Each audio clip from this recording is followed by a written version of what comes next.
The second big idea that we're going to go over today in our program quality workshop is the idea of a local advisory and the role that they can play in assisting you in improving program quality. Okay, so here it is, big idea number two, a local advisory group, which is essentially just a committee or council made up of school and community leaders.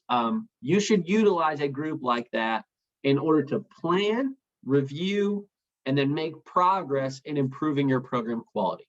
Okay, now I know as teachers, we want to take on a lot of things ourselves, or we want to have a lot of ownership in our program, and that's certainly true. But the fact of the matter remains that the program also should be the responsibility and ownership of that program should be in the community and the rest of the school. And in doing so, I think that you're going to find you're able to leverage the resources, talents, and skills of other people in order to do more and to do higher quality things for your program and for your students. So that being said, that's what a local advisory is.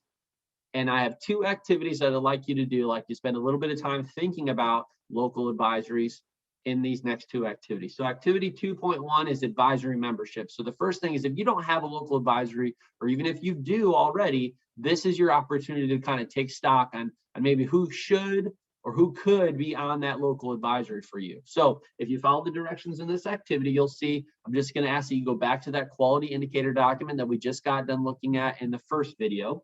And for each goal area, for each of those goal areas, try to identify a different person in your school or community that could help you with that goal area. Then talk with your small group on these essential questions. How do we ensure advisory members' time is being valued and utilized? That's a tough question. We don't want to ask people to be a part of a committee and then not get value from them or not have them feel like they're providing value to the program.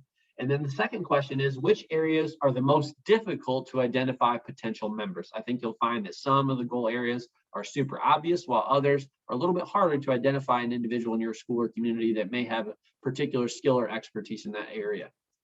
Next, you're going to move on to 2.2, activity 2.2, planning strategy. So now that you know who should be on your committee, the natural next question is, well, what do I do with these people? So to assist you with that, the State Board of Education has developed the Incentive Funding Grant Planning Guide, which is just a simple document that outlines some key strategies that you can use with the local advisory to review your incentive funding grant and make a plan for improving program quality. So the strategies are here. It essentially just says, hey, use your local advisory, go through your incentive funding grant from the previous year, maybe once or twice a year would be ideal. Use these strategies. So there are some strategies outlined in here. There's the high and low strategy, there's the cost versus benefit strategy, and then there's the local strength strategy. And these are just three of many different approaches to reviewing and assessing program quality with your local advisory.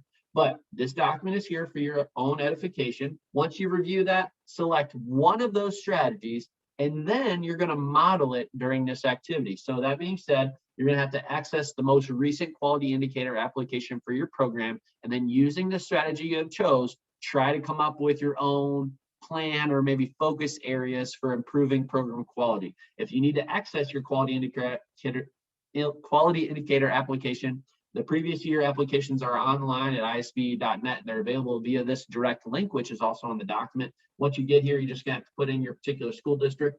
So for example, if you're My Home High School and your name is Joe Huebner, you're teaching there now, you would just go to Amboy. I can find my own high school. There it is.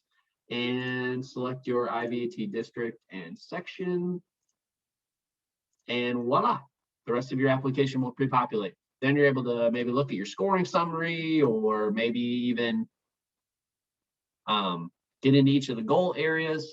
But regardless, this is a way for you to approach assessing program quality using this planning guide. And that will conclude activity 2.2. The essential questions I'd like you to discuss with your small group are, how do we determine the best strategy for implementing a plan to improve program quality? So how do you know which strategy is the best?